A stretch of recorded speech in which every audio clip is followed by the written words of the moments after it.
dami palang benefits ng beetroot na hindi talaga natin alam. Sa totoo lang, napaka-underrated pala nitong root crop na to. Akala ko before, pang iron deficiency lang siya. Pero aside from that, sobrang dami pa pala nating pwedeng makuhang benefits sa beetroot.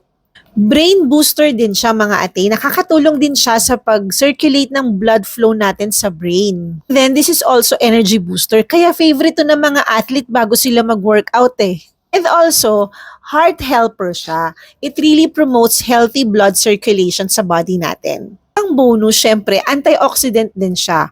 Plus, fiber-rich din tong fruit na to. Kaya it helps also in our digestion. And also, beetroot supports our liver detox, kaya superfood talaga siya. Dali lang din siyang timplahin. Mag-mix ka lang ng 1 scoop ng beetroot powder sa water or sa juice or pwede rin sa smoothie. Inumin mo siya anytime sa morning or before workout. Wala rin siyang bitter taste and ang sarap inumin. After consistent use, mas magaan talaga yung feeling ko at mas energize yung katawan ko.